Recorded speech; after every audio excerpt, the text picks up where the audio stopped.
millionnaire cruel a forcé sa femme de ménage à chanter lors d'une soirée de luxe pour l'humilier. Cependant, lorsqu'elle a commencé à chanter, tout le monde est resté sans voix. Clémence se réveilla en sursaut au son strident du réveil. Le soleil pointait timidement à travers les volets de sa petite chambre. Elle étira ses bras engourdis et jeta un coup d'œil à l'horloge. 5h30, une journée comme une autre commençait. Elle soupira, se frotta le visage avec les mains et se leva d'un bond pour ne pas se rendormir. La pièce était modeste, un lit simple couvert d'un édredon délavé, une armoire en bois usée par le temps, et un bureau où étaient déposés des cahiers et des crayons. Clémence traversa le couloir en silence pour ne pas réveiller ses frères. Elle jeta un coup d'œil furtif dans leur chambre. Ils dorment comme des anges, pensa-t-elle en esquissant un sourire attendri.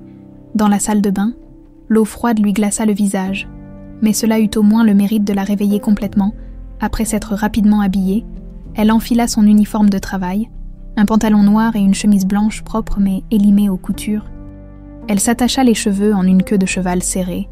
Une image familière lui renvoya le reflet d'une jeune femme de 27 ans, aux traits tirés par la fatigue mais aux yeux pleins de détermination. En passant par la cuisine, elle prépara un petit déjeuner rapide pour ses frères, du pain, du beurre et du café pour elle. Elle laissa une note griffonnée sur la table. « Je pars travailler. Soyez sages et n'oubliez pas vos devoirs. Je vous aime. » Ses frères savaient lire entre les lignes.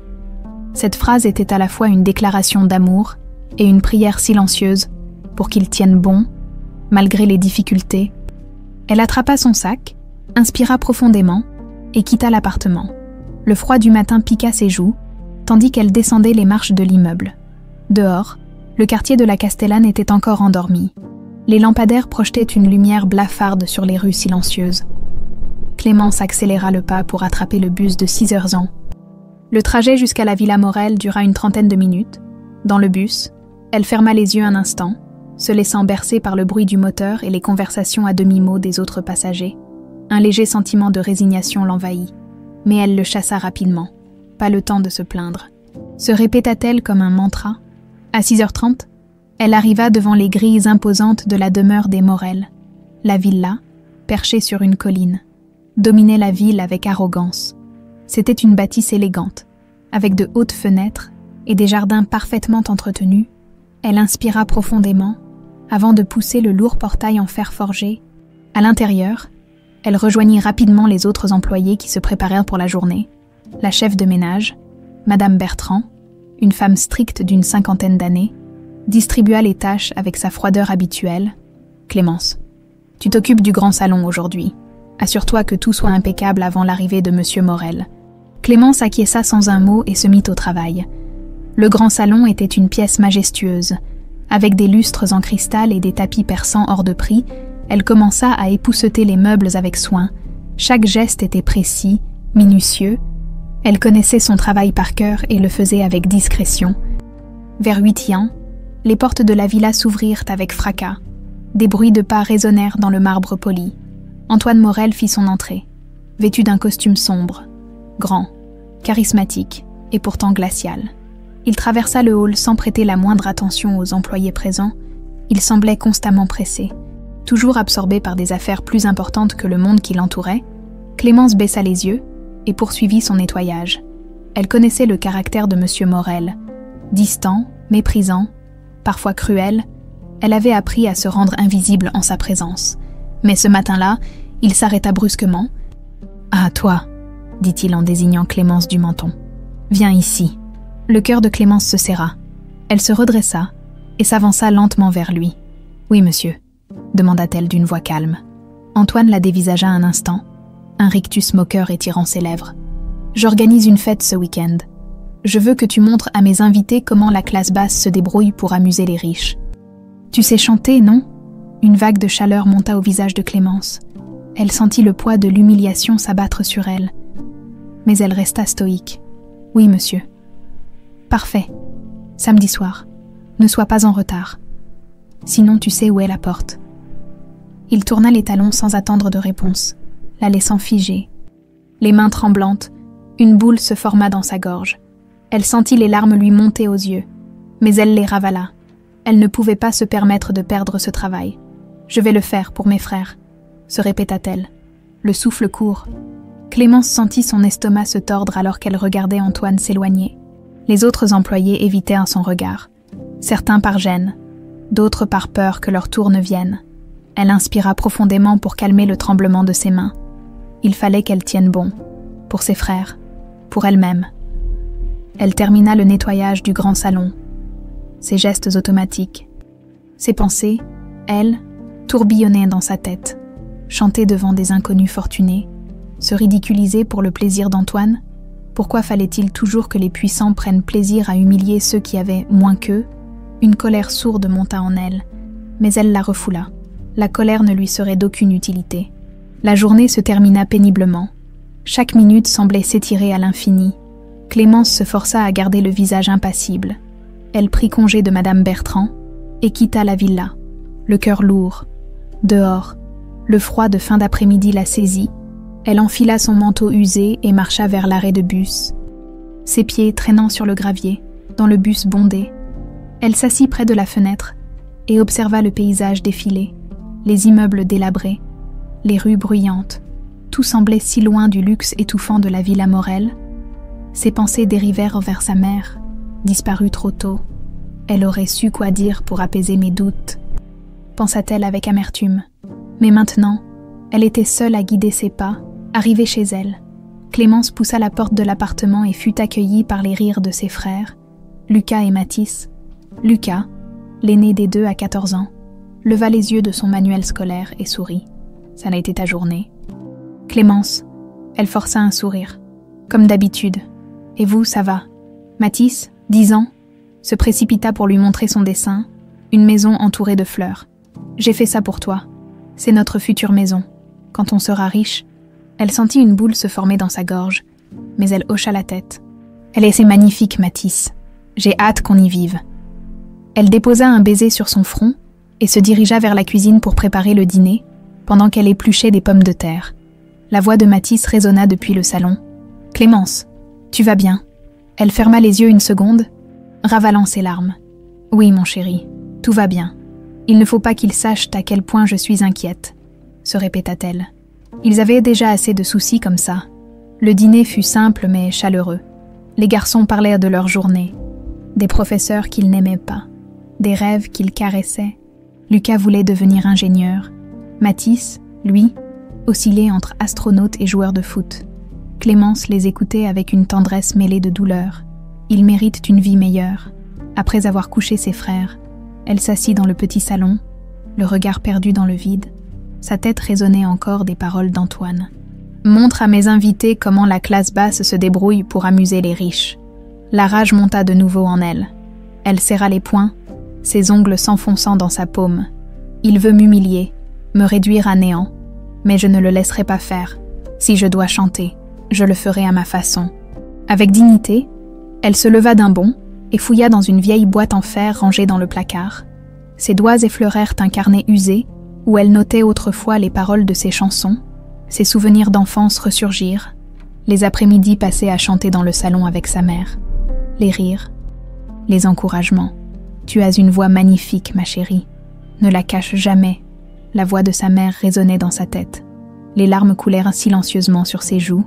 Elle s'assit et feuilleta le carnet, ses yeux tombant sur une vieille chanson qu'elle avait écrite à 14 ans, une mélodie douce et poignante. Elle ferma les yeux et murmura les paroles. « Je vais le faire pour toi, maman, pour Lucas et Mathis, et pour moi. » Le lendemain, Clémence se leva avec une résolution nouvelle. Elle se rendit au travail, la tête haute. Même le regard glacial d'Antoine ne pouvait plus l'atteindre. Elle allait chanter. Pas pour divertir les riches, mais pour prouver qu'ils n'avaient pas le pouvoir de l'écraser. Les jours précédant la fête furent intenses. Chaque soir, après le travail, elle s'entraînait discrètement dans sa chambre. Sa voix retrouvant peu à peu sa puissance d'antan, elle n'avait pas chanté depuis des années. Mais quelque chose en elle s'était réveillé. Une force ancienne, longtemps étouffée. Le samedi arriva plus vite qu'elle ne l'aurait cru. Devant le miroir, elle enfila le simple mais élégant vêtement que Madame Martine, la cuisinière, lui avait prêté. Ses mains tremblaient légèrement, mais son regard était déterminé. Martine entra dans la pièce et lui sourit doucement. « Tu vas y arriver, Clémence. Ils n'oublieront pas cette soirée. » Clémence hocha la tête. « Merci, Martine. » Elle inspira profondément et sortit de la pièce, prête à affronter le destin. Les talons de Clémence résonnaient faiblement sur le marbre brillant du hall de la villa. La lumière dorée du crépuscule filtrait à travers les immenses fenêtres, projetant des ombres longues et élégantes. Son cœur battait à tout rompre, mais son visage restait impassible. Elle serra les poings pour empêcher ses mains de trembler. Le moment approchait, et chaque pas semblait la rapprocher du bord d'un précipice invisible. Elle sentit une main se poser doucement sur son bras. C'était Martine, la cuisinière, qui lui offrit un sourire rassurant. « Tiens bon, ma petite, montre-leur de quoi tu es capable. » Clémence hocha la tête sans parvenir à sourire. Elle aurait aimé partager la confiance de Martine, mais une boule de peur s'était formée au creux de son ventre. Elle inspira profondément, puis se dirigea vers le jardin où la fête se préparait. Les rires légers et le cliquetis des verres de champagne flottaient dans l'air du soir. La villa Morel s'était transformée en un palais illuminé. Des guirlandes lumineuses serpentaient entre les arbres, des tables élégamment dressées parsemées à la pelouse parfaitement entretenue. Un quatuor à cordes jouait une mélodie douce et sophistiquée. Les invités, vêtus de smoking et de robes de créateurs, déambulaient avec une aisance naturelle. Ils semblaient appartenir à un autre monde, un monde où Clémence n'avait jamais eu sa place. Antoine Morel, debout près du bar extérieur, échangeait des plaisanteries avec des investisseurs au visage sévère. Son rire froid et calculé flottait dans l'air comme une lame de rasoir. Il tourna la tête et aperçut Clémence. Son regard se fit tranchant. « Ah, voilà notre étoile du soir », annonça-t-il d'un ton sarcastique. Quelques invités tournèrent la tête vers elle. Leurs yeux scrutateurs la détaillant sans discrétion, Clémence sentit ses joues brûler, mais elle garda la tête haute. « Approche, Clémence », ordonna Antoine d'un geste de la main. « Montre à nos invités le talent caché des classes populaires. » Des rires polis fusèrent. Clémence sentit la colère monter en elle.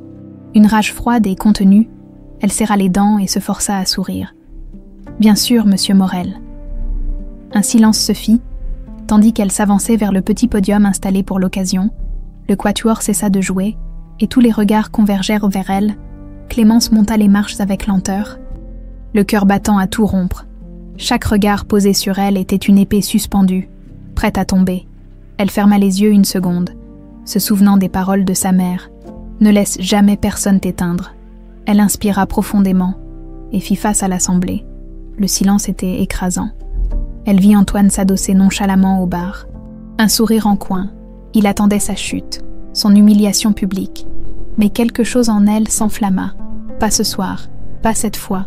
Elle s'empara du micro et d'une voix claire annonça: « Cette chanson est pour ceux qui croient que le talent a une classe sociale. » Une onde de murmures traversa le public. Clémence ferma les yeux et laissa la première note s'échapper de ses lèvres. Une mélodie douce, presque fragile, puis de plus en plus puissante.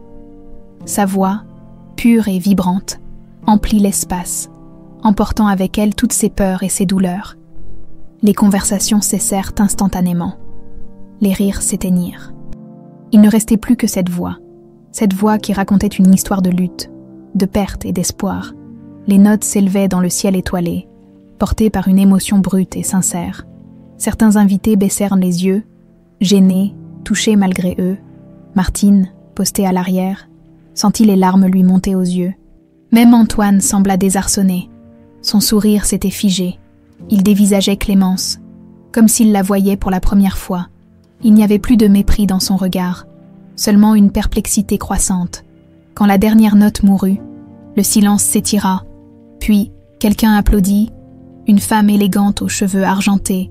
D'autres suivirent, timidement d'abord.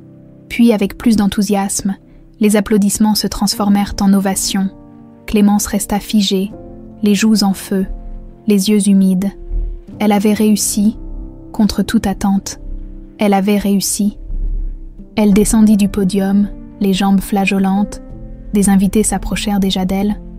Certains pour la féliciter, d'autres pour poser des questions, mais une silhouette se détacha du groupe et s'avança vers elle. Un homme d'une 50aine d'années, au regard perçant et à l'allure distinguée. Il tendit la main. « Jean-Luc Fournier, producteur musical, vous avez un talent exceptionnel. Mademoiselle, j'aimerais beaucoup travailler avec vous. » Le cœur de Clémence fit un bond. Elle balbutia. « incapable d'y croire. Vous êtes sérieux ?» Il sourit, très sérieux. Elle sentit ses jambes flancher. Derrière elle, le regard d'Antoine s'était assombri. La soirée avait pris un tournant qu'il n'avait pas prévu. Le lendemain matin, Clémence se réveilla avec une étrange sensation. Était-ce un rêve? Elle se redressa brusquement dans son lit, les battements de son cœur s'accélérant. Elle se revit sur le podium, sa voix brisant le silence de la fête, les applaudissements, l'offre du producteur. Non, ce n'était pas un rêve. C'était réel. Une vague d'euphorie monta en elle, mais fut rapidement écrasée par une marée d'incertitude. Et si c'était une plaisanterie? Et si tout cela n'était qu'une illusion passagère? Elle chassa ses pensées noires et se leva avec détermination. Le visage de ses frères endormis lui rappela pourquoi elle ne pouvait pas échouer. Dans la cuisine, le soleil matinal éclairait doucement les murs défraîchis. Clémence prépara le petit déjeuner en silence. Elle n'osait pas encore partager la nouvelle avec Lucas et Mathis, pas avant d'être sûre. Une promesse non tenue serait pire qu'un rêve brisé. 1 heure plus tard, elle se retrouvait dans le bus pour la Villa Morel. Les mains moites d'angoisse, la rencontre avec le producteur avait laissé une marque indélébile sur son esprit. Il lui avait donné sa carte de visite, et elle la serrait dans sa poche comme un talisman. Elle se promit de l'appeler après sa journée de travail. À son arrivée à la villa, l'atmosphère semblait différente. Les employés la regardaient avec une curiosité mêlée d'admiration. Même Madame Bertrand, d'habitude sévère et distante, eut un hochement de tête approbateur. « Belle prestation, Clémence », murmura-t-elle en passant.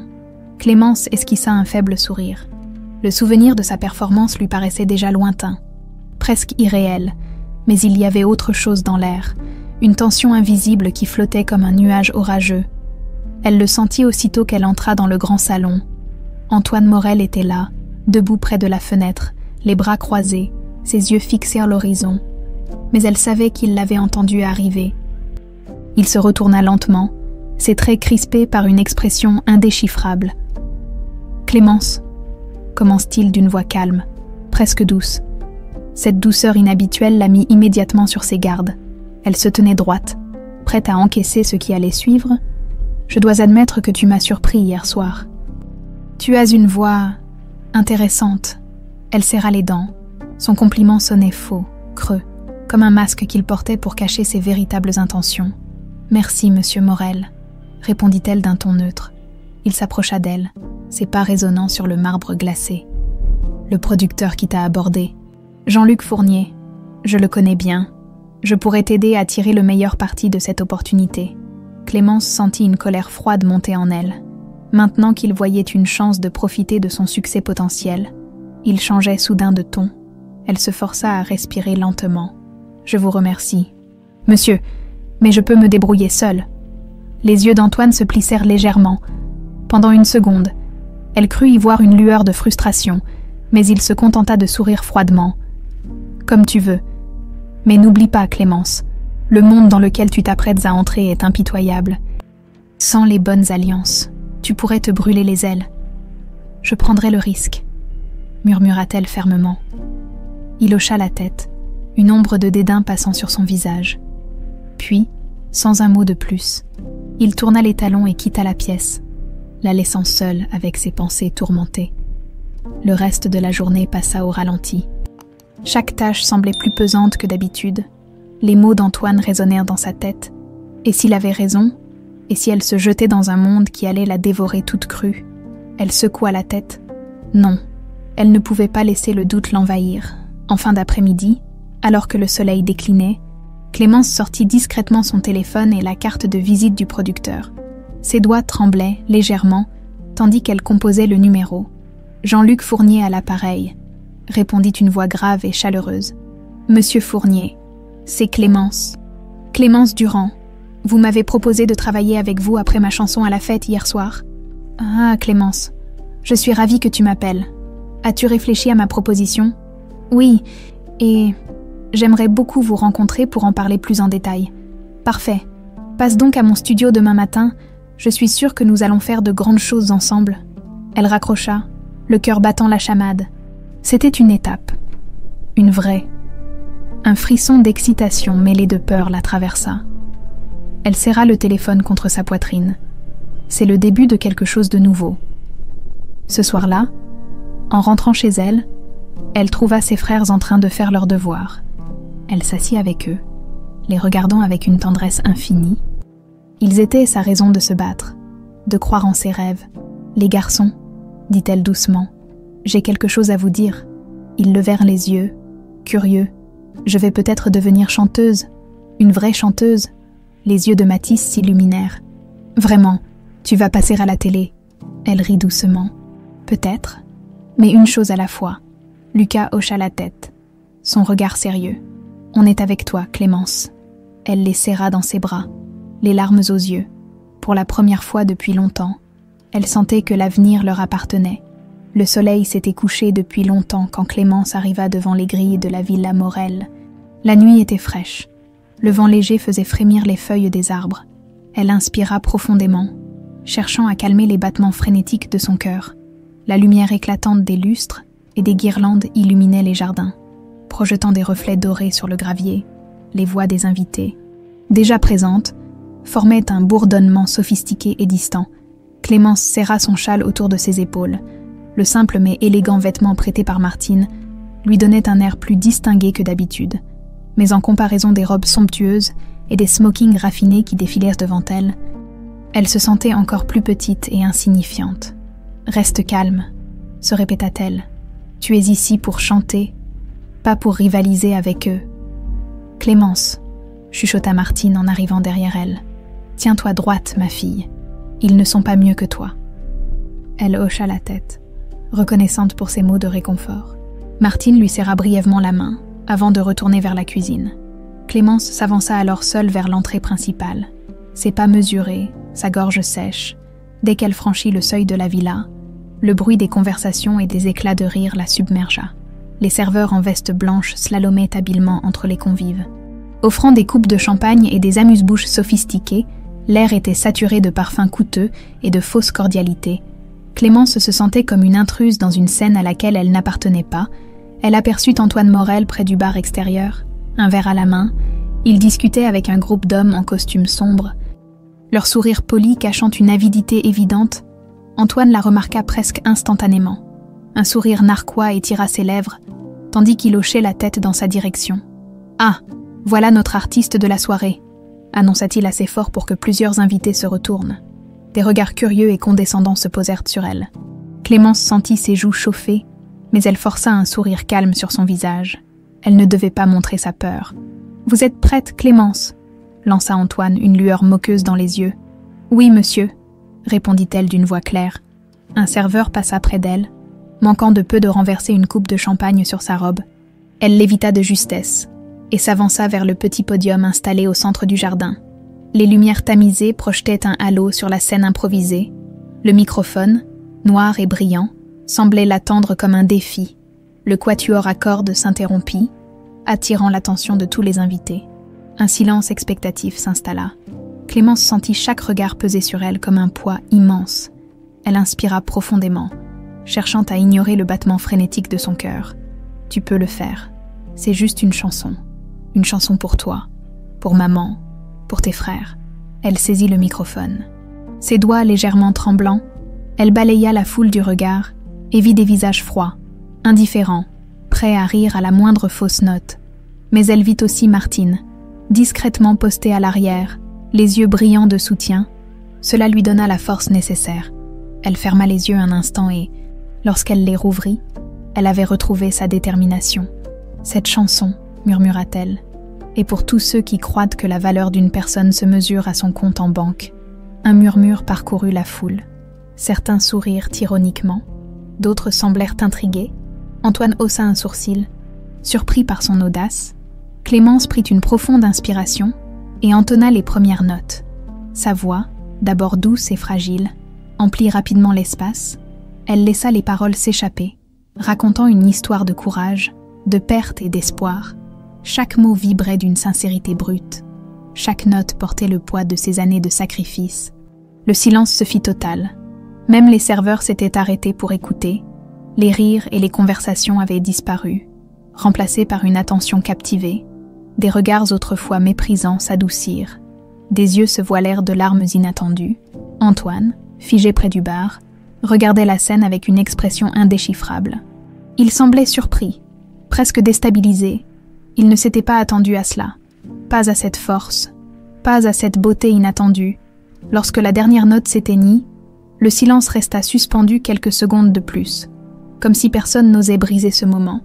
Puis un applaudissement retentit. Une femme élégante, aux cheveux argentés, applaudit lentement, suivie par d'autres invités. Les applaudissements devinrent une ovation. Certains se levèrent, même, applaudissant avec enthousiasme. Clémence resta immobile, abasourdie. Elle avait réussi contre toute attente. Elle avait réussi, en descendant du podium. Elle croisa le regard de Martine, qui lui fit un clin d'œil. Elle sentit une bouffée de chaleur lui envahir le cœur.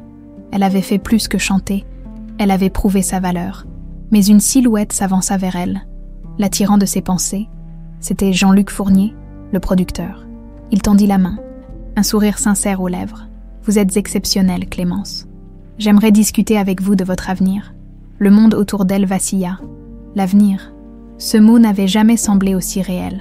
Clémence fixa la main tendue de Jean-Luc Fournier, son esprit pris dans une tempête d'émotions. Un avenir de chanteuse. L'idée paraissait à la fois exaltante et terrifiante. Ses doigts tremblèrent légèrement lorsqu'elle serra enfin la main du producteur. Sa paume était chaude et ferme, pleine d'une promesse qu'elle n'osait encore croire réelle. « Je ne sais pas quoi dire », murmura-t-elle, la voix étranglée. « Vous n'avez rien à dire ?» répondit Jean-Luc avec un sourire chaleureux. « Votre voix a déjà tout raconté. » Autour d'eux, le bruissement des conversations reprenait doucement. Certains invités jetaient des regards curieux dans leur direction, tandis que d'autres se détournaient avec une moue blasée, mais Clémence ne s'en souciait pas. Elle sentait que ce moment lui appartenait, à elle seule. Jean-Luc consulta sa montre. « Je ne veux pas vous accaparer, mais si vous êtes disponible demain matin, je vous invite à passer à mon studio. Nous pourrons discuter plus en détail de votre carrière. »« Demain », répéta Clémence, presque en état de choc. « Oui, demain. Je suis certain que vous avez beaucoup à offrir au monde de la musique. Ne laissez pas passer cette chance. » Il lui glissa une carte avec une adresse inscrite en lettres élégantes, puis, avec un dernier sourire et une légère inclinaison de tête, il s'éloigna pour rejoindre un autre groupe d'invités. Clémence resta immobile, le cœur battant à tout rompre, la carte serrée entre ses doigts. Martine apparut à ses côtés, les yeux pétillants de fierté. « Alors, ma fille, tu réalises ce qui est en train de t'arriver ?» Clémence secoua la tête, une larme roulant doucement sur sa joue. « J'ai l'impression d'être dans un rêve. » « Martine, eh bien, il est temps de te réveiller et de vivre ce rêve. Tu le mérites. » Clémence esquissa un sourire, mais au fond d'elle, une petite voix de doute persistait. Elle repensa à Antoine, à son mépris, à ses paroles empoisonnées.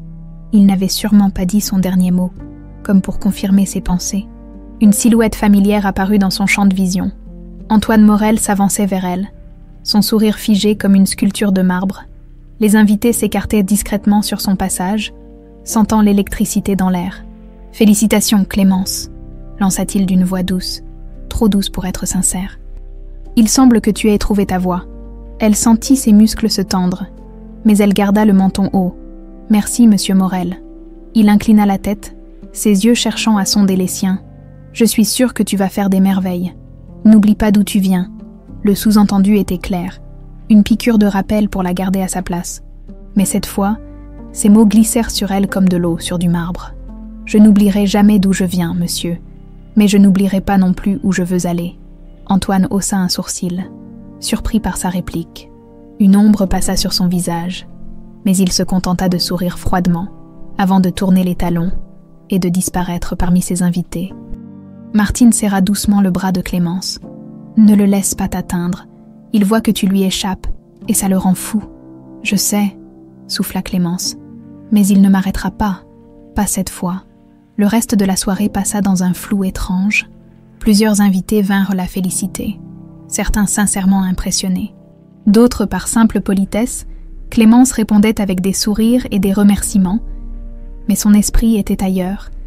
Chaque battement de son cœur semblait lui murmurer « Demain, demain tout commence. » Vers minuit. Elle quitta discrètement la villa, le froid de la nuit la saisissant instantanément. Le silence des rues désertes contrastait violemment avec le tumulte de ses pensées. Elle marcha jusqu'à l'arrêt de bus, les talons résonnant sur le pavé. La carte de visite de Jean-Luc était toujours dans sa main, comme une encre qui la maintenait dans cette réalité nouvelle et bouleversante. Dans le bus, elle se laissa tomber sur un siège près de la fenêtre. Les lumières de la ville défilaient, floues et hypnotiques. Et si c'était trop beau pour être vrai, une part d'elle avait peur de se réveiller demain et de découvrir que tout cela n'avait été qu'une illusion. Mais une autre part, plus forte, refusait de laisser la peur gagner. En rentrant chez elle, elle trouva Lucas et Mathis endormis dans le canapé.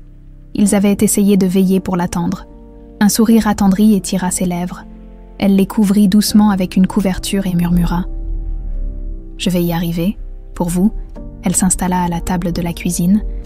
La carte de Jean-Luc posée devant elle, elle savait que le chemin serait semé d'embûches, que le doute et la peur la guetteraient à chaque tournant, mais pour la première fois depuis longtemps, elle sentait une lumière éclairer son horizon. Les premières lueurs de l'aube pointaient quand elle se leva enfin pour aller se coucher. Demain, une nouvelle page s'ouvrirait et elle était prête à l'écrire. Le réveil sonna, mais cette fois, Clémence l'éteignit avant qu'il ne puisse retentir une deuxième fois. Elle était déjà éveillée, ses pensées tourbillonnant depuis l'aube. Elle avait dormi à peine quelques heures, mais l'adrénaline suffisait à maintenir ses yeux ouverts et son esprit alerte. Aujourd'hui est un jour différent, se dit-elle, les battements de son cœur accélérant. Elle se leva avec précaution pour ne pas réveiller ses frères, encore profondément endormis. Lucas avait le visage paisible, tandis que Mathis s'était enroulé dans la couverture comme un cocon. Elle déposa un baiser sur leur front et murmura « Je reviens bientôt », dans la salle de bain. Elle se regarda dans le miroir. Son reflet lui renvoya une image à la fois familière et étrange. Les cernes sous ses yeux étaient bien présents, mais une nouvelle lueur brillait dans son regard. Elle prit une douche rapide, laissant l'eau froide chasser les dernières traces de fatigue. Après s'être habillée avec soin, un jean sobre, un pull bleu marine et un manteau propre, elle noua ses cheveux en une queue de cheval simple mais soignée. Un léger sourire étira ses lèvres. Pas besoin de paraître quelqu'un que je ne suis pas. Sois toi-même, Clémence. Elle serra la carte de visite de Jean-Luc Fournier dans sa main et quitta l'appartement. Le froid matinal la mordit immédiatement, mais elle n'y prêta pas attention. Le bus l'emmena vers le centre-ville, ses pensées s'enchaînant sans répit. Elle se demandait à quoi ressemblerait le studio de Jean-Luc, à quoi ressemblerait sa vie si elle acceptait sa proposition. Une petite flamme d'espoir brûlait en elle, mais elle refusait de la laisser s'emballer. Le bus s'arrêta devant un bâtiment élégant aux grandes fenêtres vitrées. Une enseigne discrète indiquait « Studio Fournier Productions ». Elle descendit, les jambes légèrement tremblantes. La porte vitrée s'ouvrit automatiquement devant elle. Une réceptionniste souriante leva les yeux de son bureau. « Bonjour, je suis Clémence Durand. Monsieur Fournier m'a donné rendez-vous. »« Oui, bien sûr, il vous attend au 2e étage, salle 204. » Elle remercia la réceptionniste et prit l'escalier, chaque marche semblant la rapprocher d'un nouveau chapitre de sa vie. Devant la porte 204, elle inspira profondément avant de frapper. « Entrez !» lança une voix familière. Elle poussa la porte et découvrit un studio baigné de lumière. Des instruments de musique occupaient les coins de la pièce. Un piano à queue, une guitare, des micros sur pied. Jean-Luc était là, vêtu d'une chemise décontractée, une tasse de café à la main. Il lui sourit chaleureusement. « Clémence, bienvenue, je suis ravie que tu sois venue. Merci de m'avoir invitée, » répondit-elle en serrant les mains devant elle pour masquer son nervosité. Il désigna une chaise en face de lui. « Assieds-toi, mets-toi à l'aise. Alors, comment te sens-tu après cette incroyable performance d'hier soir ?» Elle sourit timidement, un peu dépassée pour être honnête. « C'est normal, mais tu as ce qu'il faut, Clémence. Une voix unique, une émotion brute. Ce n'est pas quelque chose qu'on apprend. C'est inné. Tu es prête à faire quelque chose de grand avec ça. » Elle sentit une bouffée d'émotion lui nouer la gorge. Elle pensa à ses frères, à sa mère disparue, à toutes les fois où elle avait cru que ses rêves étaient à mort. « Oui, je suis prête, » dit-elle, sa voix ferme malgré le tremblement de ses mains. Jean-Luc hocha la tête, satisfait. « Parfait. J'aimerais qu'on commence par enregistrer une démo. On verra ensuite pour un album si tout se passe bien. »« Ça te va ?» Ses yeux s'écarquillèrent. Une démo. Ici. Maintenant.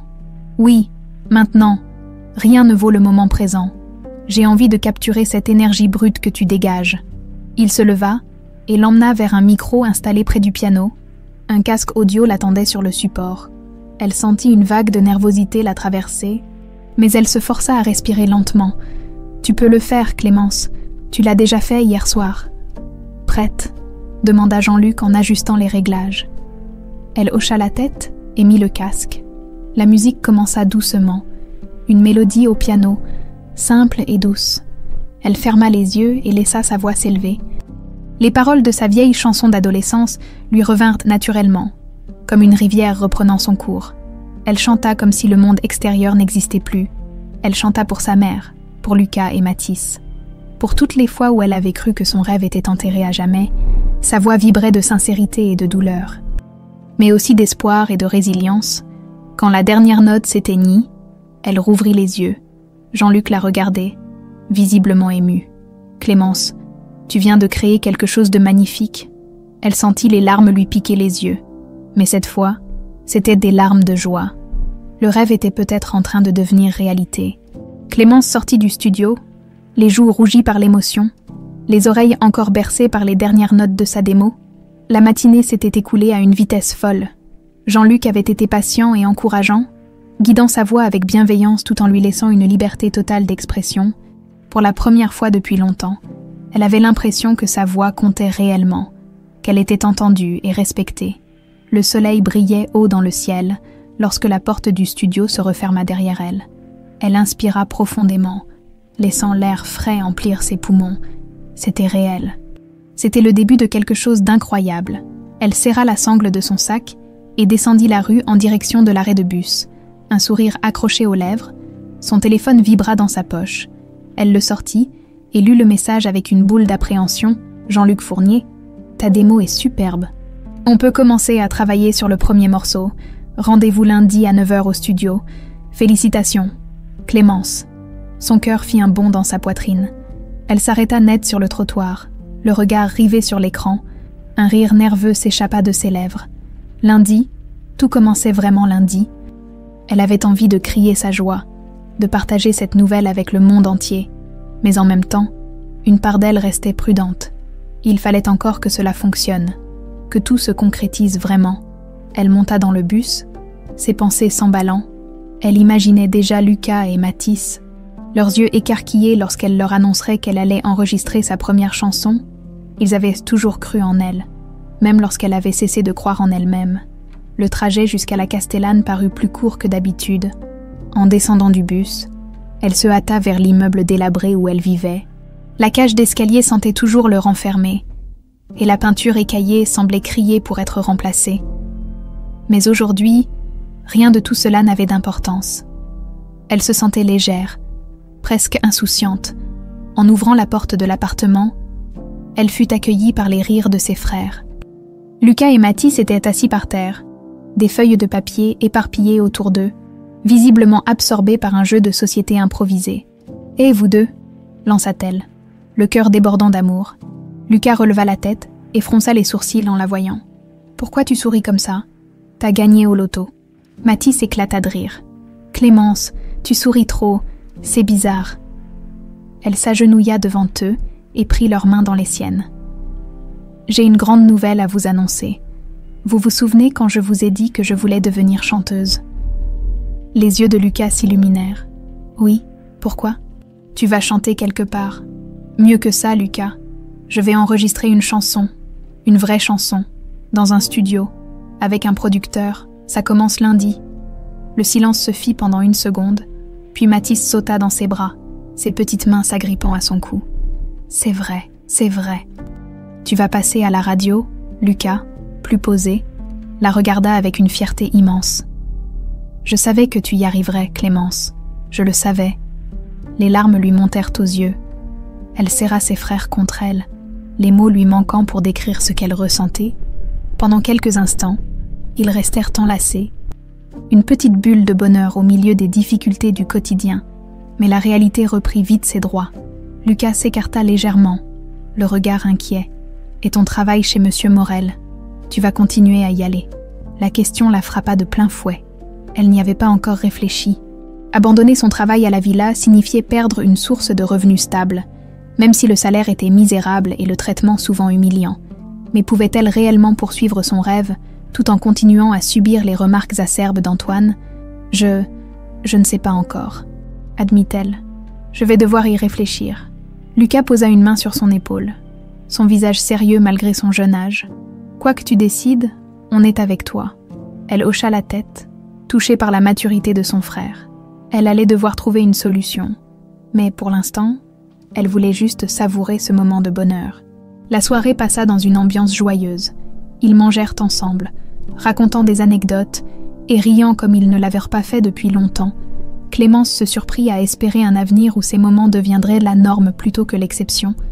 Plus tard, après avoir couché Mathis, Lucas s'approcha d'elle alors qu'elle débarrassait la table.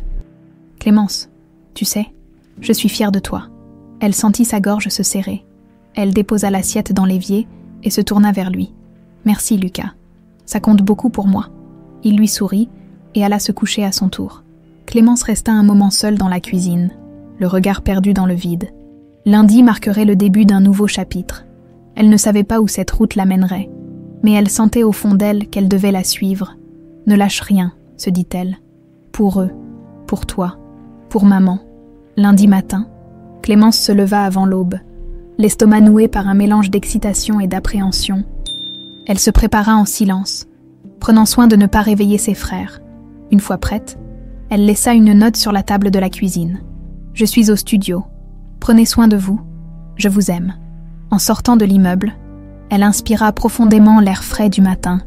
Les rues étaient encore calmes, presque paisibles. Le ciel s'éclaircissait lentement, teinté de nuances rosées. Elle monta dans le bus en direction du studio de Jean-Luc Fournier, ses pensées virevoltant sans cesse. Arrivée devant le bâtiment, elle prit une grande inspiration avant de pousser la porte. La réceptionniste la salua chaleureusement et l'orienta vers le 2e étage. Jean-Luc l'attendait déjà dans le studio, un sourire bienveillant éclairant son visage. « Bonjour, Clémence. Prête pour cette nouvelle étape ? » « Oui, » souffla-t-elle, même si son cœur battait à tout rompre. Il lui indiqua le micro. « On va commencer par enregistrer le morceau principal. Rappelle-toi. Laisse parler ton cœur.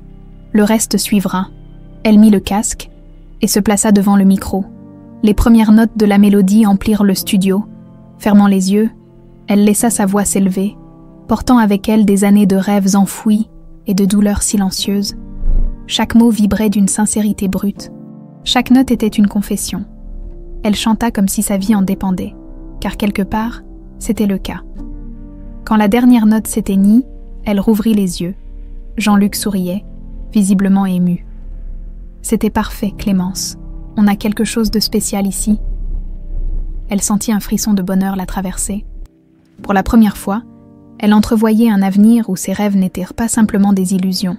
Mais à cet instant, son téléphone vibra dans sa poche. Elle s'excusa auprès de Jean-Luc et regarda l'écran.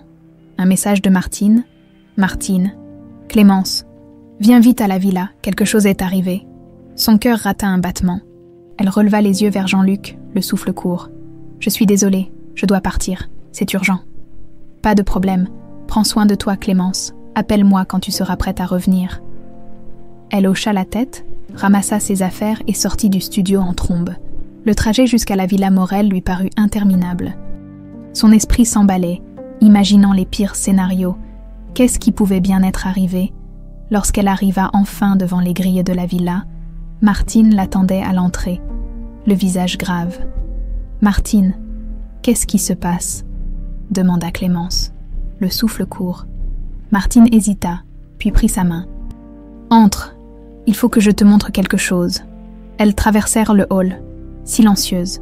La villa semblait étrangement calme, comme si une tempête venait de passer. Martine la guida jusqu'au bureau d'Antoine. La porte était entr'ouverte. À l'intérieur, Antoine était assis à son bureau, une pile de papiers devant lui. Son visage était pâle, ses yeux cernés. Martine désigna la pile de documents. « Lis ça, Clémence. » Les mains tremblantes, Clémence s'avança et saisit les feuilles. Ce qu'elle lut lui coupa le souffle. Des rapports d'accident, des déclarations de police, des détails sur un incident qui remontait à plusieurs années. Un accident de voiture impliquant un certain François Durand, son père, un accident provoqué par une voiture de luxe, appartenant à Antoine Morel, elle sentit ses jambes flancher. Qu'est-ce que ça veut dire? Antoine releva la tête, son regard vide de toute arrogance habituelle. Ça veut dire que je suis indirectement responsable de la mort de ton père. Clémence, un silence glacial tomba sur la pièce. Les battements de son cœur résonnaient à ses oreilles. Elle sentit une vague de colère, de douleur et de trahison déferler en elle. « Pourquoi ?» souffla-t-elle. « Pourquoi tu ne m'as jamais rien dit ?» Antoine se passa une main sur le visage, comme s'il cherchait à effacer le passé. « Je ne savais pas avant récemment, mais ça ne change rien. J'ai couvert l'affaire, j'ai acheté le silence des témoins. Je pensais pouvoir enterrer cette histoire, comme toutes les autres. Mais je me suis trompée. » Clémence recula d'un pas, le souffle coupé. Le sol semblait se dérober sous ses pieds. « Tu as détruit ma famille. Et tu pensais pouvoir continuer comme si de rien n'était ?» Il hocha la tête, incapable de soutenir son regard. « Je ne peux pas me faire pardonner, mais je peux au moins assumer mes responsabilités maintenant. » Les larmes brouillaient sa vision. Elle serra les poings, tremblant de rage. « Tu voulais m'humilier, me briser, alors que c'était toi le véritable coupable. » Martine posa doucement une main sur son épaule. « Viens, ma fille, tu n'as plus rien à faire ici. » Clémence se tourna vers la porte, le cœur en miettes. Elle avait l'impression qu'un poids énorme venait de lui tomber dessus. Mais au fond d'elle, une flamme continuait de brûler. Elle ne laisserait pas se passer la détruire. Pas maintenant. Elle quitta la villa sans se retourner, le vent frais séchant ses larmes. « Je vais chanter, je vais réussir, et je vais montrer au monde que rien, ni personne ne peut m'éteindre. » Le vent froid s'engouffrait dans les rues de Marseille, tandis que Clémence avançait à grands pas, le cœur lourd et l'esprit tourmenté. Les révélations d'Antoine tournaient en boucle dans sa tête. Chaque mot résonnait comme une cloche assourdissante. « Responsable de la mort de ton père, j'ai couvert l'affaire, j'ai acheté le silence des témoins. » Elle s'arrêta au coin d'une rue, appuya son front contre le mur de pierre froide et ferma les yeux. Une larme solitaire roula sur sa joue. Le choc se mêlait à une rage sourde, un sentiment d'injustice qui menaçait de la consumer. Comment avait-elle pu travailler si longtemps pour l'homme qui avait indirectement détruit sa famille? Et pourquoi maintenant, alors que ses rêves commençaient enfin à se réaliser? Clémence! Elle sursauta en entendant la voix de Martine.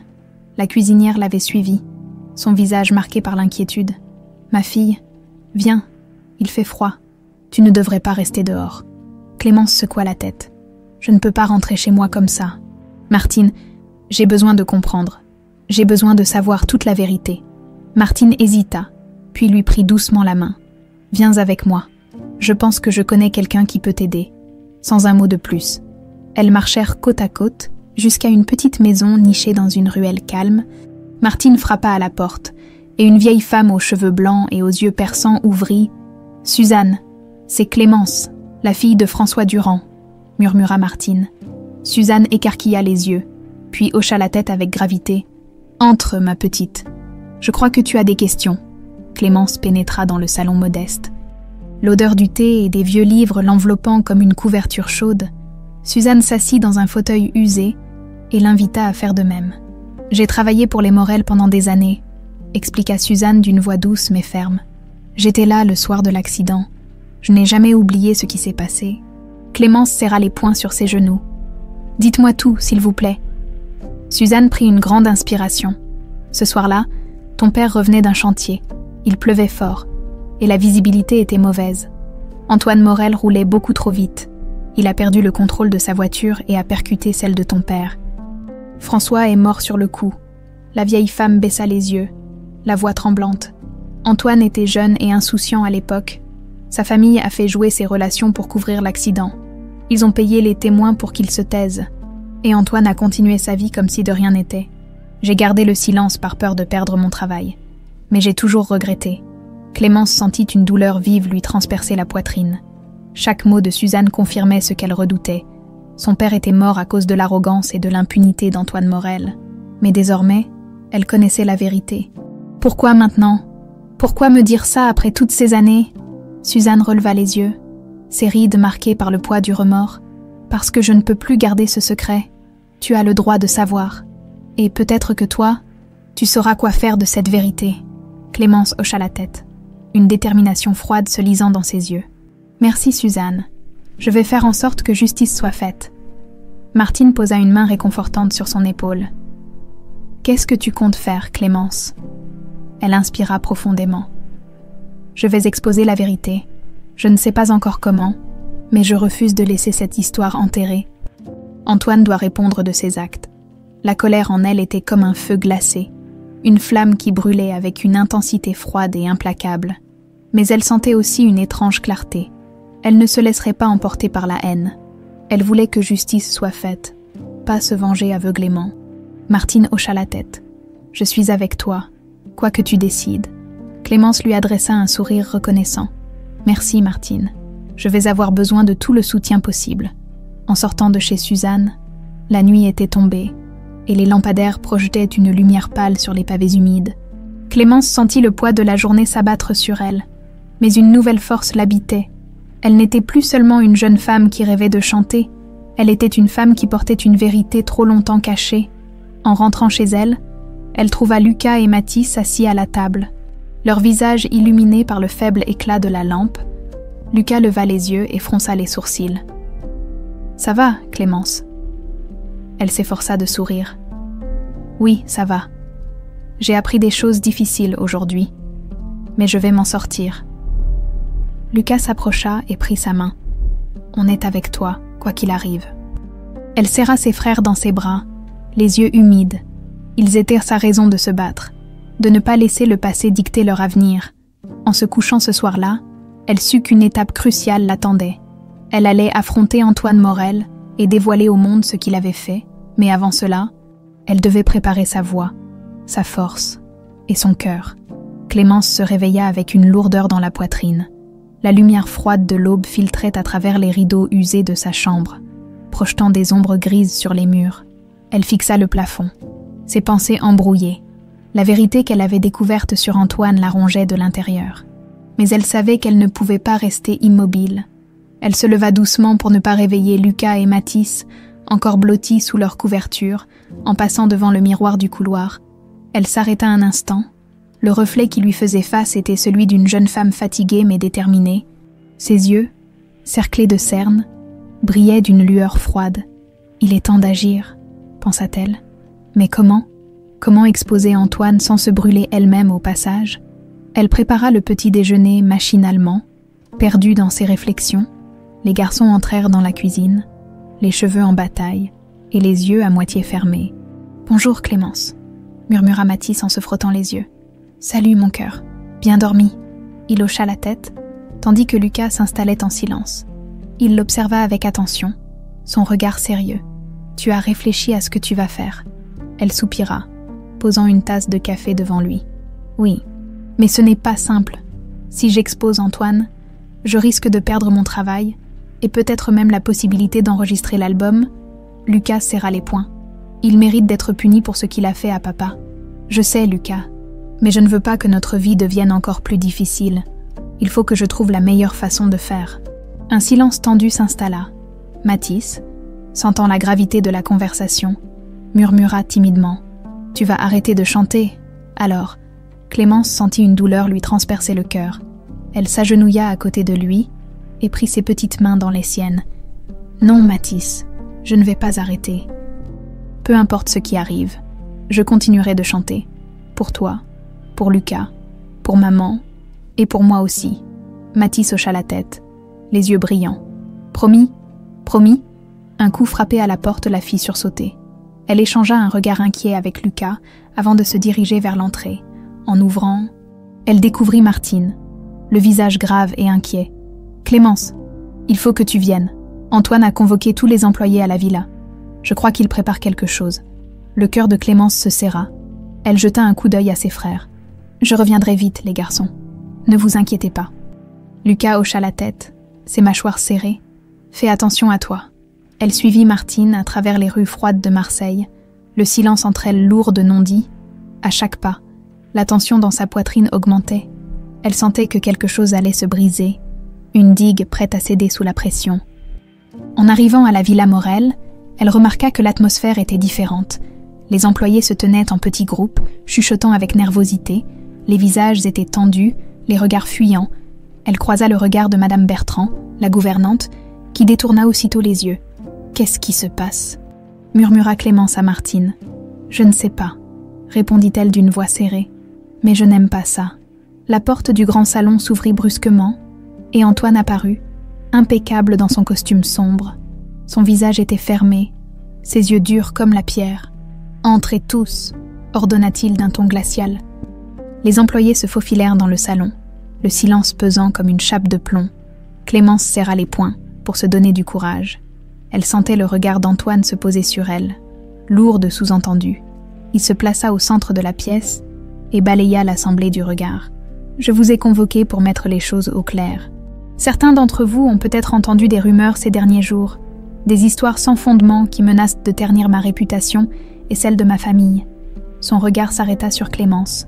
Elle soutint son regard sans ciller, même si ses jambes tremblaient légèrement.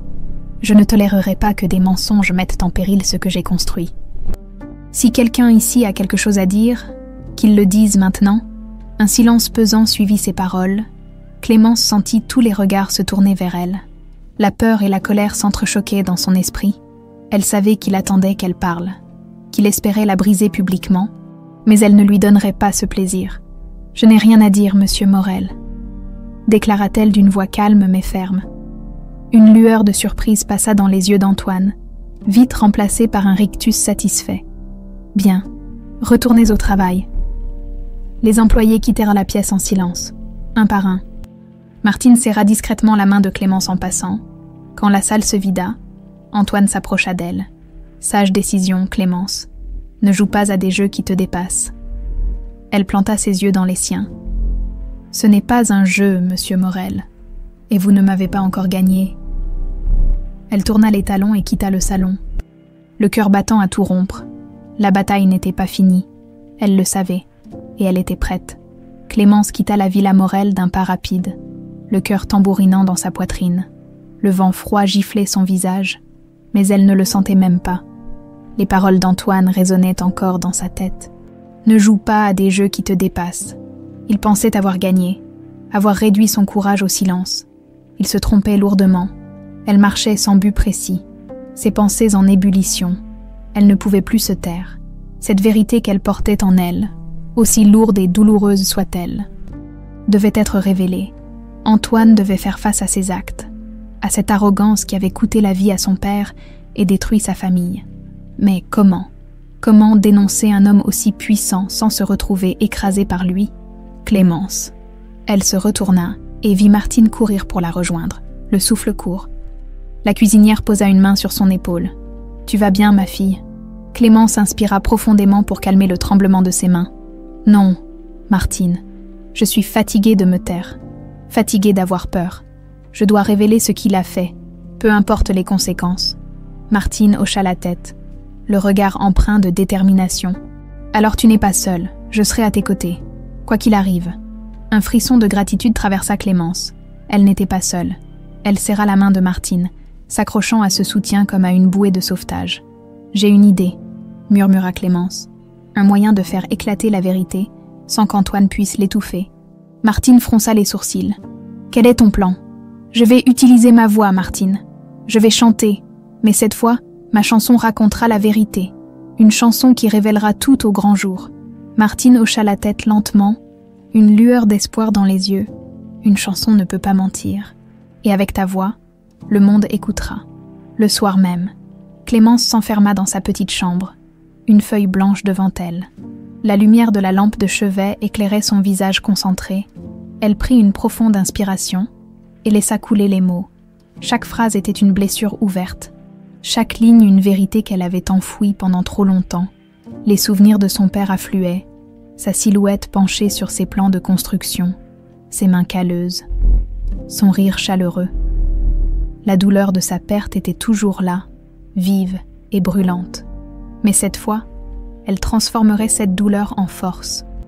Les heures passèrent. Le stylo glissait sur le papier.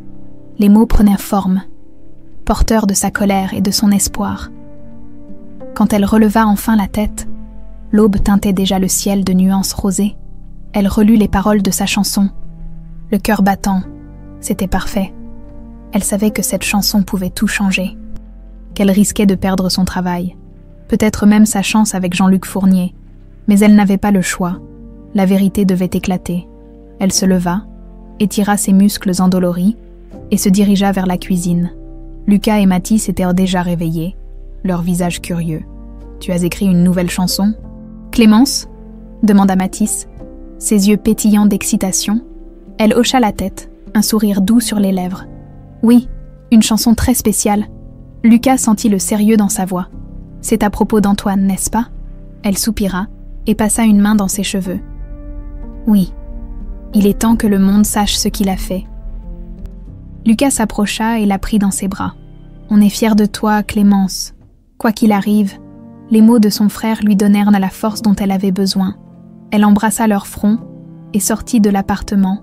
Le manuscrit de sa chanson serré contre elle, Jean-Luc l'accueillit avec un sourire chaleureux lorsqu'elle arriva au studio, prête à enregistrer. Oui, mais cette fois, c'est une chanson particulière. Elle raconte une histoire. Ma vérité. Il fronça les sourcils, intrigué. Raconte-moi. Elle lui tendit la feuille, les mains légèrement tremblantes. Il lut les paroles en silence, son expression se durcissant à mesure qu'il comprenait le poids des mots. Clémence, tu réalises ce que tu es en train de faire. Cela pourrait avoir de graves conséquences. Je sais, mais je suis prête à les affronter. Il la regarda longuement, puis hocha la tête. Alors on va le faire. Allons dire la vérité au monde. Elle se plaça devant le micro, les écouteurs sur les oreilles. La mélodie douce et grave résonna dans le studio. Elle ferma les yeux, prit une grande inspiration et laissa sa voix s'élever. Chaque mot vibrait d'une émotion brute. Chaque note portait le poids de sa douleur et de son combat. Quand elle eut fini, le silence tomba dans le studio. Jean-Luc avait les yeux humides. « C'est puissant, Clémence. Cette chanson va toucher bien plus de gens que tu ne l'imagines. » Elle hocha la tête, la gorge serrée. « C'est tout ce que je veux. » Elle savait que cette chanson allait changer sa vie. Peut-être pour le meilleur, peut-être pour le pire. Mais elle avait fait ce qu'il fallait. Elle avait choisi la vérité. Le lendemain matin, Clémence se réveilla avec une étrange sérénité. La chanson qu'elle avait enregistrée tournait en boucle dans sa tête. Elle savait que ce morceau était bien plus qu'une simple mélodie. C'était son cri de vérité, un éclat brut de sa douleur transformé en force.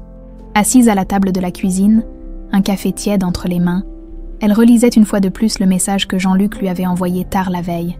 « La chanson est prête, je vais la diffuser cet après-midi. Prépare-toi, cela va faire du bruit. » Elle inspira profondément, il n'y avait plus de retour en arrière. Bientôt, le monde connaîtrait l'histoire cachée derrière la façade impeccable d'Antoine Morel. La pensée la terrifiait autant qu'elle la libérait. « Clémence, tu vas bien ?» Lucas venait d'entrer dans la cuisine, ses cheveux en bataille et son regard inquiet. Derrière lui, Mathis frottait ses yeux encore endormis. « Oui, ça va, » répondit-elle doucement. « Aujourd'hui est un grand jour. » Lucas hocha la tête, comprenant sans qu'elle ait besoin d'en dire plus. « On sera là pour toi, quoi qu'il arrive. » Elle serra son frère dans ses bras, les larmes lui piquant les yeux. Ils étaient sa force. Elle ne pouvait pas échouer. Un peu plus tard, après avoir confié Lucas et Mathis à une voisine, elle se dirigea vers le studio de Jean-Luc. Le trajet sembla durer une éternité. Chaque pas résonnait comme le tic-tac d'une horloge annonçant une détonation imminente. En arrivant, elle sentit ses jambes flageoler, mais elle se força à avancer. Jean-Luc l'attendait devant le bâtiment, le visage grave mais encourageant. « Tu es prête ?» Elle hocha la tête, la gorge nouée. Plus que jamais, il lui fit signe de le suivre à l'intérieur, dans la salle de contrôle. Plusieurs écrans montraient déjà les plateformes de streaming et les réseaux sociaux prêts à diffuser sa chanson. Le titre brillait en lettres blanches sur fond noir. « Vérité cachée ». Dès qu'on lance la diffusion, le monde entier pourra l'entendre, expliqua Jean-Luc. Ce n'est plus seulement ta voix qui parlera, mais ton histoire. Clémence ferma les yeux un instant. Elle visualisa le visage de son père, le sourire de sa mère, les rires de ses frères. Elle prit une profonde inspiration et regarda Jean-Luc droit dans les yeux. « Fais-le. » Il appuya sur un bouton. Une petite icône indiqua que la chanson était en ligne. En quelques secondes, Les premières notifications commencèrent à affluer. Jean-Luc rafraîchissait la page constamment. Les partages et les commentaires se multipliaient à une vitesse vertigineuse. « C'est en train de prendre », murmura-t-il. Les gens écoutent, et ils comprennent. Les premières réactions étaient un mélange de choc, de soutien et d'indignation. Les mots « Antoine Morel » apparaissaient déjà dans les tendances. Certains demandaient des explications, d'autres réclamaient justice. La vérité avait commencé à se répandre comme une traînée de poudre. Clémence sentit une bouffée de soulagement mêlée d'angoisse. Elle avait lâché une bombe, et le souffle de l'explosion ne tarderait pas à la rattraper. Soudain, le téléphone de Jean-Luc vibra. Il regarda l'écran et fronça les sourcils. « C'est une chaîne d'information locale. Ils veulent t'interviewer. Ta chanson fait un bruit incroyable, Clémence. Tu es prête à parler devant les caméras. » Elle déglutit, le cœur battant à tout rompre. La peur menaçait de l'envahir. Mais elle se rappela pourquoi elle faisait tout cela. Pour son père, pour sa famille, pour elle-même. « Oui, je suis prête. » Quelques heures plus tard, Clémence se tenait devant les caméras d'une chaîne de télévision locale. Les projecteurs l'aveuglaient légèrement, mais elle garda le regard fixé sur la journaliste en face d'elle. « Clémence Durand, votre chanson a révélé une vérité choquante sur Antoine Morel. Pourquoi avoir choisi de le faire de cette manière ?» Elle serra les poings pour empêcher ses mains de trembler. « Parce que c'était le seul moyen de faire entendre ma voix. Antoine Morel a utilisé son pouvoir pour cacher la vérité pendant des années. Aujourd'hui, je refuse de me taire. Mon père mérite justice. » La journaliste hocha la tête, son expression grave. « Qu'attendez-vous de cette révélation ? Que les gens sachent qui était réellement Antoine Morel, qu'ils répondent enfin de ses actes. Personne ne devrait avoir le droit de détruire une vie et de s'en tirer impunément. » Le silence suivit ces paroles, lourd de sens. La journaliste se tourna vers la caméra. « Merci Clémence, votre courage inspire beaucoup de gens aujourd'hui. » L'interview prit fin, et Clémence sentit ses épaules s'affaisser sous le poids de l'émotion. Elle sortit du studio, l'air frais caressant son visage brûlant. Son téléphone vibra dans sa poche. Un message de Martine. « Martine, Antoine est furieux, mais les médias s'emparent de l'histoire. Tiens bon. » Elle rangea son téléphone, son regard fixé sur l'horizon. La tempête venait à peine de commencer, mais elle était prête à l'affronter. Clémence marchait dans les rues de Marseille, le téléphone serré dans sa main tremblante. Chaque vibration était une nouvelle notification, un message de soutien ou une question de journaliste. La vérité s'était répandue à une vitesse folle. Elle avait libéré quelque chose de bien plus grand qu'elle n'aurait pu l'imaginer. Les visages flous des passants défilaient autour d'elle. Certains la reconnaissaient et murmuraient, d'autres la regardaient avec admiration. Elle sentait le poids de leurs attentes et de leur soutien. Cela la portait autant que cela l'écrasait. Soudain, une voix familière l'interpella. « Clémence !» Elle se retourna pour voir Martine accourir vers elle, le souffle court et le visage marqué par la tension. « Il faut que tu viennes vite, Clémence. Quelque chose se passe à la Villa Morel. » Le cœur de Clémence rata un battement. Elle suivit Martine sans poser de questions, son esprit s'emballant. Qu'est-ce qu'Antoine mijote encore ? Elle sentait que la confrontation finale approchait. Mais elle ignorait encore sous quelle forme elle allait se présenter. Les grilles de la Villa Morel se dressaient devant elle, froides et imposantes. Des voitures de luxe étaient garées devant l'entrée. Une agitation inhabituelle régnait. Des journalistes se pressaient près des barrières, leurs caméras braquées sur la façade de la villa. Clémence sentit son estomac se nouer. Elle échangea un regard inquiet avec Martine, avant de pousser le portail. « Fais attention, ma fille. Il est dangereux quand il est acculé. »« Je sais, » murmura-t-elle, « mais je ne peux plus reculer. » Elles pénétrèrent dans le hall, où le bruit des conversations animées résonnait contre les murs de marbre. Les employés de la villa semblaient en désorientés, ne sachant où se placer. Clémence aperçut Madame Bertrand, la gouvernante, les traits tirés et le regard fuyant. « Qu'est-ce qui se passe ?» demanda Clémence. Madame Bertrand hésita avant de répondre d'une voix tremblante. « Antoine a convoqué la presse. Il compte se défendre publiquement et démentir tout ce que tu as dit. » Un frisson de colère parcourut Clémence. Évidemment, il ne renoncerait pas sans se battre, mais elle savait que cette fois, les cartes étaient entre ses mains. « Où est-il ?»« Dans le grand salon, » répondit Madame Bertrand. « Il t'attend. » Clémence prit une profonde inspiration. Elle sentait chaque battement de son cœur résonner dans ses tempes. Martine lui serra la main. « Tu es plus forte que lui. Ne l'oublie pas. » Elle hocha la tête et s'avança vers les portes du salon, qu'elle poussa avec détermination. La pièce était remplie de journalistes. Leurs caméras et micros prêts à capturer chaque mot, chaque geste.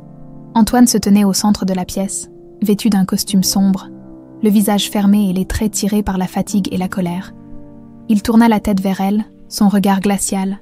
« Ah, te voilà enfin, Clémence !» Elle s'avança lentement. Sentant tous les regards converger vers elle, la tension était palpable, comme un orage prêt à éclater. « Vous vouliez me voir ?» demanda-t-elle, sa voix claire et ferme. Antoine sourit froidement. « Oui, il est temps de mettre fin à cette mascarade. Tu as raconté des mensonges qui mettent en péril ma réputation et celle de ma famille. » Des murmures s'élevèrent parmi les journalistes.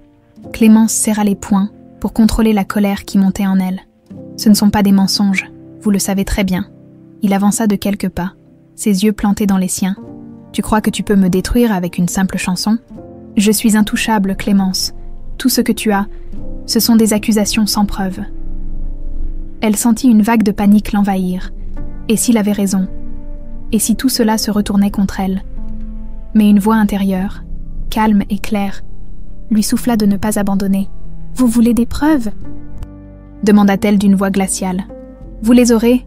Elle sortit son téléphone et ouvrit l'enregistrement audio que Suzanne lui avait confié.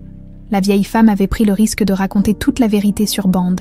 La voix tremblante de Suzanne remplit le salon. « Antoine Morel a provoqué l'accident. J'étais là. J'ai vu ce qui s'est passé. J'ai gardé le silence trop longtemps. Mais la vérité doit sortir. » Un silence de mort tomba sur la pièce. Les visages des journalistes étaient figés, leurs caméras capturant chaque seconde. Antoine devint livide, sa mâchoire se crispant. « Ce n'est pas possible !» balbutia-t-il. Clémence planta son regard dans le sien. « Vous pensiez pouvoir cacher la vérité pour toujours. Vous aviez tort. » Les murmures se transformèrent en exclamations indignées. Les journalistes se précipitèrent pour poser des questions, leurs micros tendus vers Antoine qui reculait, comme un animal acculé. Il regarda autour de lui, cherchant une échappatoire. Mais il n'y en avait plus. Ses épaules s'affaissèrent, et pour la première fois, Clémence vit de la peur dans ses yeux. Elle se tourna vers les journalistes. Maintenant, il est temps que justice soit faite. Elle quitta le salon, le cœur battant la chamade. La tempête faisait rage, mais elle se sentait enfin libre. Clémence sortit de la Villa Morel, les jambes lourdes et le cœur battant à tout rompre. L'air froid de Marseille lui fouetta le visage, ramenant un peu de clarté à ses pensées. Les cris des journalistes résonnaient encore dans ses oreilles. Leurs questions se bousculant comme une marée incontrôlable, Martine l'attendait près des grilles, le visage inquiet, mais ses yeux brillaient d'une fierté contenue. « Tu as réussi, ma fille. Tu as fait éclater la vérité. » Clémence hocha la tête, mais une boule d'appréhension restait coincée dans sa gorge. « J'ai peur, Martine. Et si ça ne suffisait pas ? Antoine est puissant. Il peut encore retourner la situation. Il ne peut pas effacer la vérité, » répondit Martine fermement. « Ce qui compte maintenant, c'est de rester forte. Tu as déjà fait le plus dur. » Elles marchèrent ensemble jusqu'à l'arrêt de bus. Le silence entre elles chargé de pensées non dites. Clémence jeta un dernier regard à la villa. Derrière les fenêtres, elle aperçut la silhouette d'Antoine, immobile, l'air défait. Il était comme un roi déchu, prisonnier de sa propre forteresse. La chute a commencé, pensa-t-elle. Le bus les ramena vers la Castellane. En chemin, Clémence reçut un message de Jean-Luc Fournier. « Ta chanson est partout. Les médias en parlent sans arrêt. Reste prête. La tempête n'est pas terminée. » Elle serra son téléphone contre sa poitrine. Elle était prête. Elle devait l'être. En arrivant à l'appartement, Lucas et Mathis l'attendaient. Assis sur le canapé, Lucas se leva d'un bond en la voyant entrer. « Ça a marché, Clémence. Les journalistes ont dit la vérité. » Elle sourit faiblement et s'agenouilla devant lui. « Oui, Lucas, la vérité est sortie, mais ce n'est pas encore fini. Antoine ne se laissera pas faire si facilement. » Mathis, les yeux écarquillés, s'approcha et lui prit la main. « On va s'en sortir, pas vrai ?» Elle sentit les larmes lui monter aux yeux, mais elle les retint. Elle devait être forte pour eux. « Oui, mon cœur, on va s'en sortir. » Ils passèrent l'après-midi ensemble, essayant de retrouver un semblant de normalité. Mais le téléphone de Clémence ne cessait de vibrer. Les chaînes d'information diffusèrent sa chanson en boucle. Les réseaux sociaux explosèrent de réactions. Certains saluaient son courage, d'autres doutaient encore de ses accusations. mais la majorité semblait comprendre que quelque chose d'injuste venait d'être révélé. Soudain, une alerte d'information interrompit leur calme précaire. Clémence saisit la télécommande et augmenta le volume. Sur l'écran, un journaliste apparaissait devant un tribunal. Nous venons d'apprendre qu'Antoine Morel vient d'être convoqué par le procureur pour répondre des accusations portées contre lui. Il est également soupçonné de subornation de témoins et d'entrave à la justice. Les mains de Clémence tremblèrent. C'était réel. Il allait enfin devoir faire face à ses actes. Lucas se tourna vers elle, les yeux brillants d'espoir. Il va payer pour ce qu'il a fait à papa. Elle prit une profonde inspiration. Oui, Lucas. Cette fois, il ne pourra pas s'en sortir. Le lendemain matin, Clémence se tenait devant le tribunal, entourée de journalistes et de caméras. Elle serra la main de Martine, qui était restée à ses côtés malgré la tempête. Jean-Luc Fournier était également là, son regard plein de soutien. « Prête ?» demanda-t-il doucement. « Oui », répondit-elle en fixant les portes imposantes du bâtiment. « Je suis prête. » Les portes s'ouvrirent, et Antoine apparut, entouré de ses avocats. Il avait le visage pâle, les traits tirés. Ses yeux croisèrent ceux de Clémence, et pour la première fois, elle n'y vit ni arrogance ni défi, juste de la peur.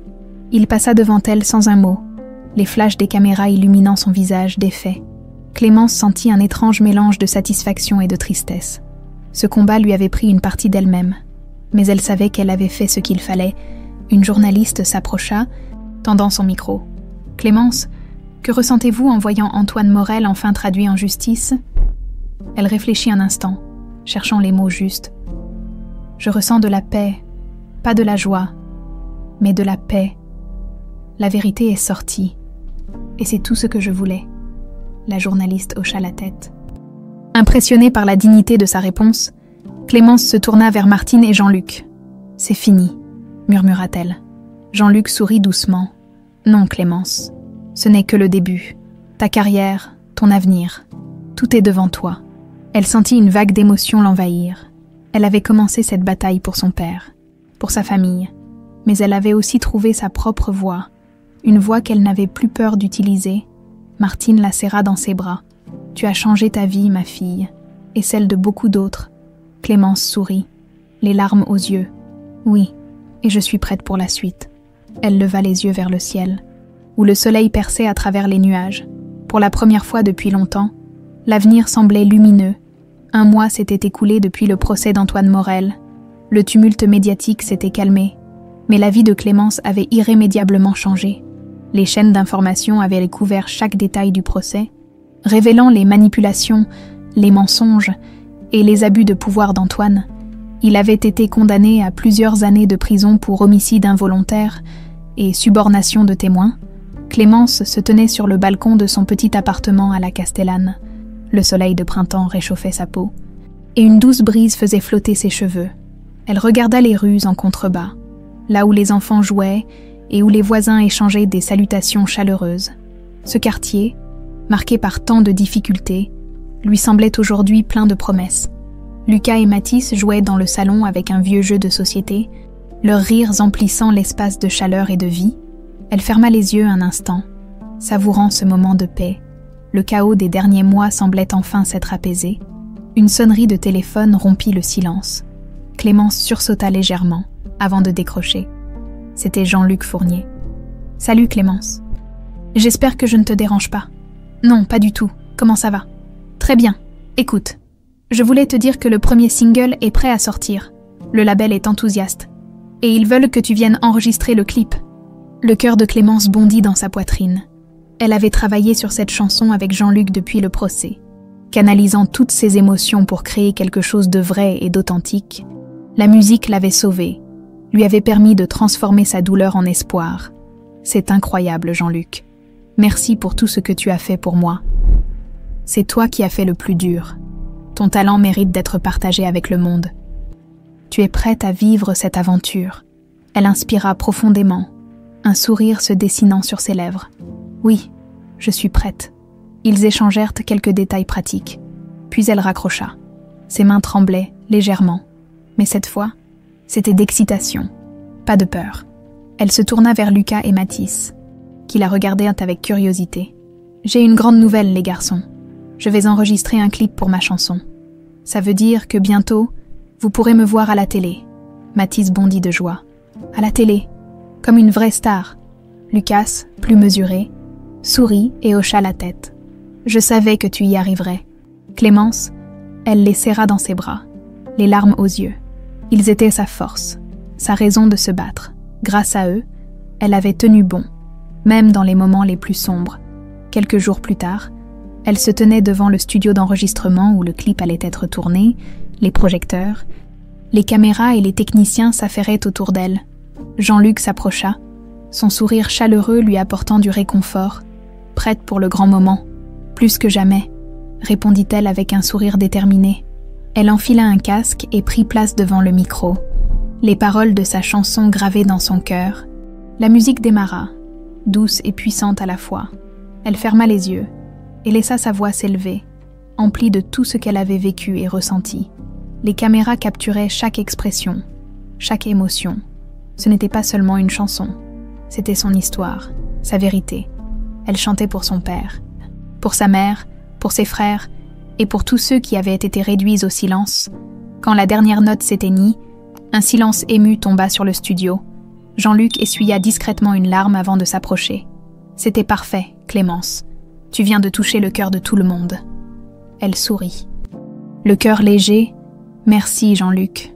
Je me sens enfin libre. » La sortie du clip fut un événement marquant.